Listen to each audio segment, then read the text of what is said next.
അസാമിൽ ബിജെപിക്ക് ചെറുതായൊന്ന് പിഴച്ചിരിക്കുകയാണ്. അസാമിൽ 18% വരുന്ന ബംഗാളി ഹിന്ദുക്കളുടെ അകമഴിഞ്ഞ പിന്തുണയാണ് കഴിഞ്ഞ ലോക്സഭാ തിരഞ്ഞെടുപ്പിൽ 14-ൽ 9 സീറ്റും നേടാൻ ബിജെപിക്ക് സാധിച്ചത്.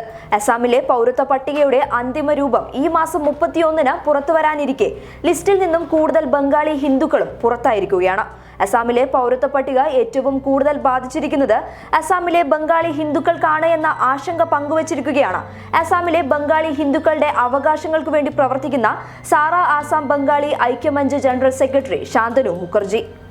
40 ലക്ഷത്തോളം പേരാണ് NRCയുടെ കരട് പട്ടികയിൽ നിന്ന് പുറത്തായത്. ഇതിൽ 21 ലക്ഷം ബംഗാളി മുസ്ലിങ്ങളും 19 ലക്ഷം ബംഗാളി ഹിന്ദുക്കളുമാണ് എന്നാണ് റിപ്പോർട്ട്. ന്യൂനപക്ഷങ്ങളെ ലക്ഷ്യം വെച്ചാണ് അസാമിൽ പൗരത്വ പട്ടിക കൊണ്ടുവരാൻ BJP പദ്ധതി തയ്യാറാക്കിയത് എങ്കിലും കരടിൽ നിന്ന് കൂടുതൽ ബംഗാളി ഹിന്ദുക്കൾ പുറത്തായതോടെ പാർട്ടി അസ്വസ്ഥതയിലാണ്.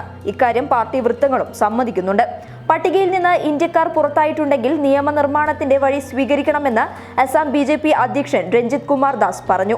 BJP നേതാവും ബംഗാളി ഹിന്ദുക്കളിൽ നിന്നുള്ള തീപ്പൊരി നേതാവുമായ സിലാദിത്യ ദേവ് MLAയുടെ പ്രതികരണം കുറച്ച് രൂക്ഷമായിരുന്നു. 1971 മുൻപായി ഇന്ത്യയിലേക്ക് വന്ന ഹിന്ദുക്കളുടെ കാര്യത്തിൽ NRC കോർഡിനേറ്റർ തീർത്തും ഉദാസീനമായ നിലപാടാണ് സ്വീകരിച്ചത്. 71 ശേഷം വന്ന മുസ്ലിങ്ങളുടെ കാര്യത്തിൽ NRC വലിയ ഉത്സാഹം കാണിക്കുന്നു. സ്വാധീനമുള്ളവരുടെ സമ്മർദ്ദത്തിന് വഴങ്ങി രേഖ തയ്യാറാക്കുന്ന ഒരു ഏജൻസിയായി NRC അധംപതിച്ചെന്നും അദ്ദേഹം ആരോപിച്ചിരുന്നു.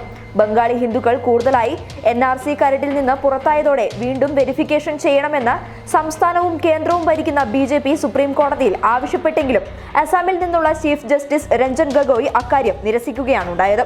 സംസ്ഥാനത്തെ അന്തിമ കരട് പട്ടിക ഈ മാസം 31-ന് പ്രസിദ്ധീകരിക്കാനിരിക്കെ ഒരേ സമയം ആശങ്കയും ഭീതിയും നിലനിൽക്കുന്ന സാഹചര്യമാണ് അസാമിലെ ബംഗാളി വംശജർക്കിടയിൽ. ബംഗ്ലാദേശ് നിലവിൽ വന്ന 1971 മാർച്ച് 24 അർദ്ധരാത്രിക്ക് മുൻപായി ഇന്ത്യയിലെത്തിയതിന്റെ രേഖകൾ തെളിയിക്കാൻ കഴിയാത്തവരെ വിദേശികളായി മുദ്രകുത്തുന്ന പൗരത്വ രജിസ്റ്റർ സംവിധാനം നിലവിൽ വന്നതോടെ അസാമിൽ ലക്ഷക്കണക്കിന് പേരാണ് പൗരത്വ പട്ടികയിൽ ഇടം പിടിക്കാനായി നെട്ടോട്ടം ഓടുന്നത്. പൗരത്വ പട്ടികയിൽ ബംഗാളി ഹിന്ദുക്കളും പുറത്തായിട്ടുണ്ട് എങ്കിലും മുസ്ലിം മതേതര കുടിയേറ്റക്കാർക്ക് പൗരത്വം എളുപ്പമാക്കുന്ന നിയമമുള്ളതിനാൽ ബംഗാളി ഹിന്ദുക്കൾക്ക് ആശങ്ക കുറവാണ്. എന്നാൽ പട്ടികയിലെ ലക്ഷക്കണക്കിന് വരുന്ന ബംഗാളി മുസ്ലിങ്ങളുടെ ഭാവി അനിശ്ചിതത്വത്തിലാവും. ബംഗ്ലാദേശ് പൗരത്വം തെളിയിക്കാൻ കഴിയാത്തതിനാൽ അവരെ ബംഗ്ലാദേശും ഏറ്റെടുക്കില്ല.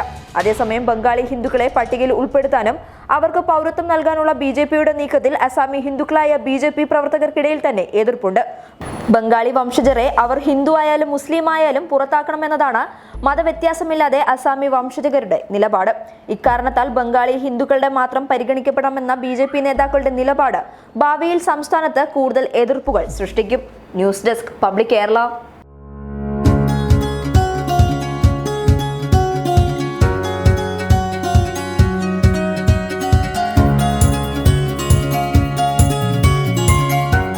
ഇനി സേവനങ്ങൾ വിരൽത്തുമ്പിൽ. ബിസ്മി home nursing service, Anangoor, Kasaragod.